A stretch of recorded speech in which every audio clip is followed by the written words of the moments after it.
I thought I'd show my bike that I ride all the time. It's going to be in the channel a lot. You're going to see it from here to there. So I thought we'd do a little review and a little going over it and what it is and what it's meant for. And without further ado, this is my 2016 Beta 500 RS, currently set up for Supermoto. I've had it for about 4 years. This is one of my favorite bikes because I can switch to that, but I also have a good dual sport setup. It's a smooth bike. It's got good suspension. I'm a tall guy. This is the first bike that I've ever had with an extended or a tall seat and lowered pegs. It's pretty dirty right now, but it does the job. I've had good luck out of it. It does a little bit of everything I want to do. I ride single track, I ride to work on it, and we're gonna go for a little test ride right now. Stay tuned.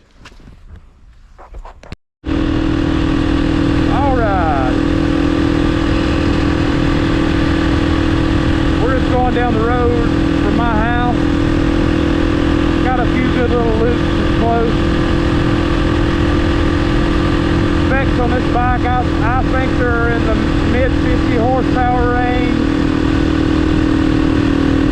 And if you've never experienced putting Supermoto wheels on, it's like having two different motorcycles as far as driving on the street versus those 80 or 90-10 off-road tires. Now you've got 17s, and I've got big brake rotors. I don't run a radial brake lever, I just run the stock stuff, and it does fine for me, but it makes a big difference on your stopping. Maybe this truck won't turn the way I'm going. We'll try to have a little fun, maybe see some deer, but hopefully not in front of me. Beautiful evening this evening.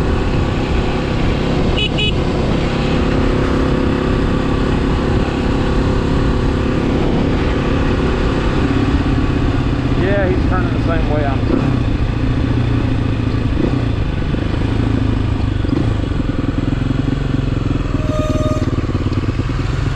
I put on a new set of brake pads. They're well, and I hope it stops once they get seated in a little better. Or if not, I may have to camper a little bit on the edges of the pads and try that, or get a different pair. I can't stand that too much whenever I'm going.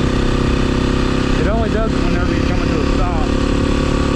Sounds like a 10-speed bicycle from whenever I was a kid, before they had disc brakes on.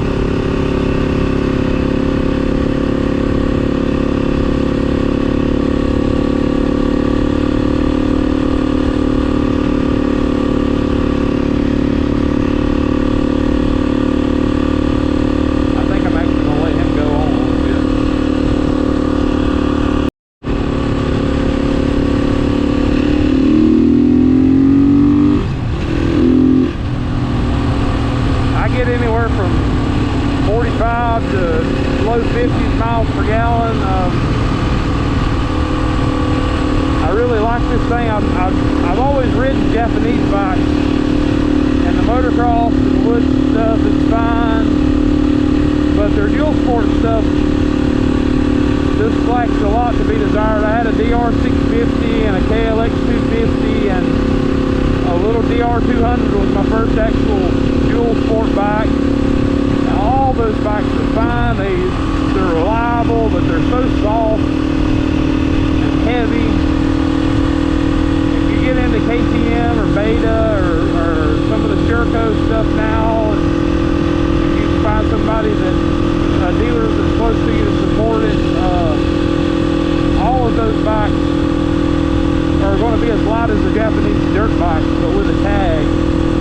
And they're also going to be much better suspended.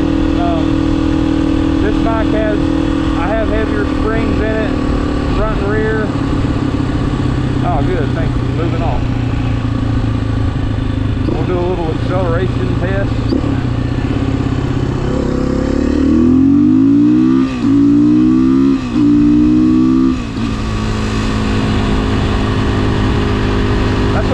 about fuel sports. If I was on an R1, I'd already be going way too fast. You can have fun on these things, run the speed limit. And the curvier the road is, the better it is.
Some pretty good stuff right here at the house. There goes those brakes again.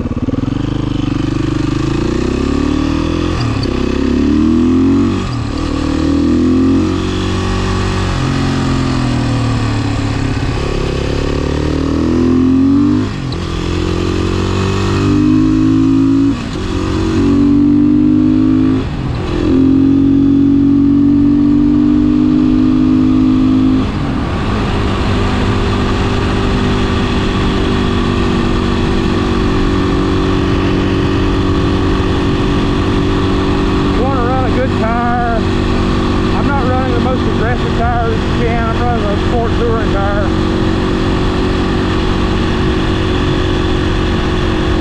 I can't really be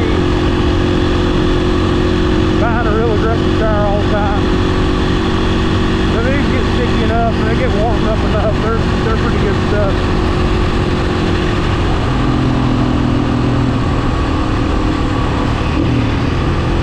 Guess they're laying a little water line out here.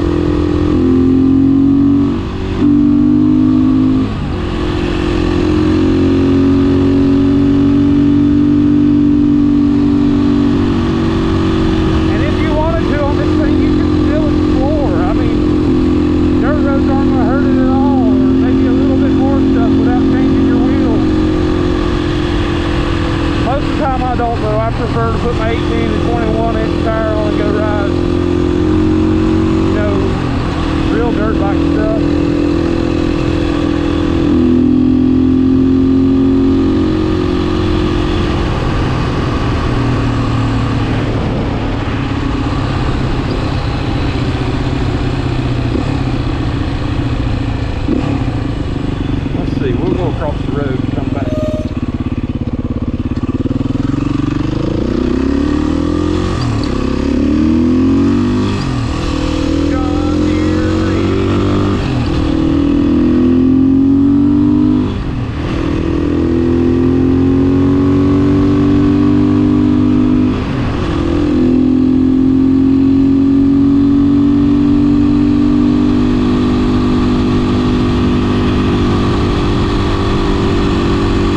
is actually a 480. Not that that matters. You know, most of the KTM stuff is oversized and under, like, I think the 501 is actually like a 5, or the 500 is like a 510 or something. But the Beta 500 is actually a 480. And it is sweet.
KTM 560, and you can take the front wheel spacers out of the Beta and put them directly in here, and the front wheel, other than minus the rotor, the front wheel will be ready to go. The back wheel, you have to turn down, I think it's the brake side spacer, about a quarter of an inch. I think I turned it down 45 thousandths. I'd have to look it up again to remember or measure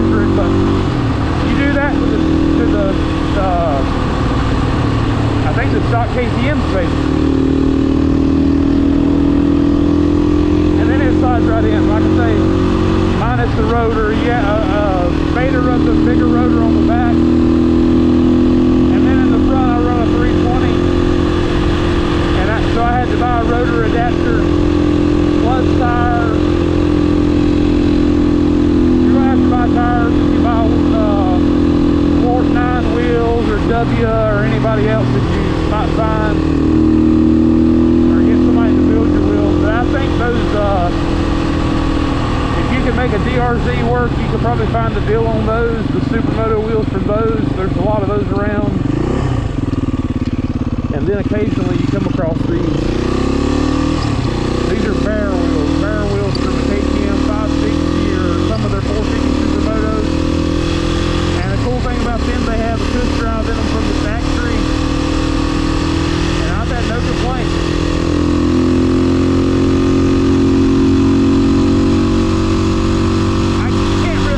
Unless you get somebody that can just give you some wheels, you can't Supermoto on a budget.